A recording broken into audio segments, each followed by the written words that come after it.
What up, guys? Welcome back to All About Sneakers. If you read the title, you know what we're going to be reviewing today. Make sure you stick around to the end of the video to find out why I finally pulled these out of the vault to review for you guys. If you want to see more hype releases, make sure you sub to the channel, because we got plenty more where this came from. Let me introduce my guest for today. Ladies and gentlemen, the Chunky Dunks. I work hard each and every day. I get lost in the words I say. I don't push pause, no, I push play. I won't stop till I make a change. I withdraw on the things I make. I turn flaws into flawless traits. I build tall, never capped in space.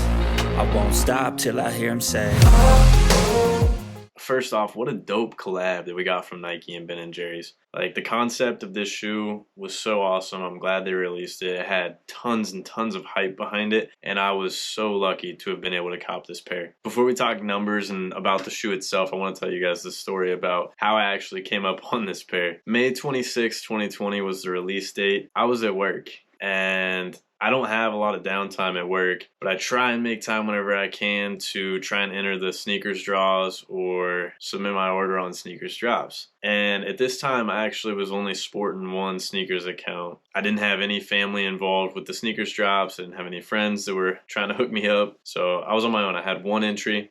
This particular pair of shoes was actually a draw on sneakers, and I was late for it. I just happened to pull out my phone. It was like 10:06, I remember. And I hurried up, submitted my entry, and then I put my phone back in my pocket. We were busy at work. I didn't have time to check it. Fast forward like 25 minutes, 30 minutes later, I pulled my phone out and I was prepared for that didn't get 'em L, you know, that we all get from sneakers every single release. But that wasn't the case. It actually said got 'em, and I was hyped. I told a guy that I work with that I just hit the lottery, and he was like, really? How much? I was like, well, not actually, but kind of, you know? And for me, this is like hitting the lottery. This is a come up of a lifetime on sneakers. I might be exaggerating a little bit, but as soon as my order was confirmed, I started posting about it, and I was getting crazy offers. And it took everything that I had not to accept any of those offers.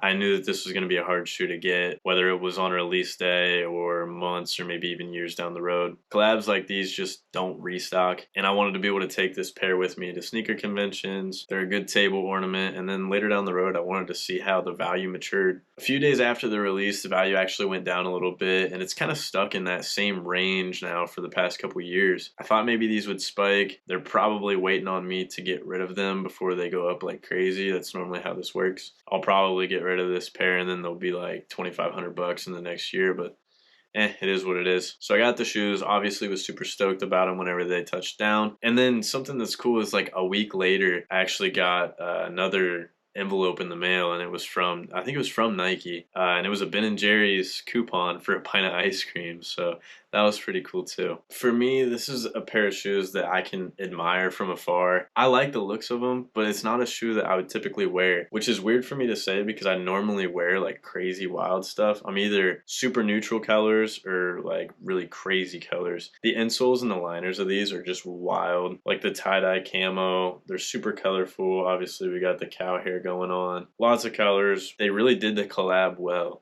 You can look at this shoe and immediately recognize that it's a Ben & Jerry's Chunky Dunk. They come with the two different colored laces. I think they look perfect with the white in. It's just hard for me to wear a pair of shoes like these with this value, especially whenever it's not something that I'm super into. I've seen people pop off some sweet outfits with these. It's just not really my style. I'm really not even into Dunks, to be honest with you. Dunks really popped off in 2020. 2020 was the year for Dunks. I don't think there's any argument about that. The Dunk definitely came back, and they've held strong for the past couple years. It's insane the value that the Dunks have brought back into the game, as well as like the Air Jordan 1 Low. If you asked me like 2-3 years ago if I'd cop an Air Jordan 1 Low, I'd tell you no, you're crazy. Like, even if I like the colorway, they just kind of look weird on foot. They don't have a lot of resale value, and I would pass on all of them. And now it's kind of coming full circle. The sneaker culture changes all the time, changes every year, every month even, and Dunks, Jordan 1 Lows are hot right now. It's crazy. So obviously, since I hit on sneakers,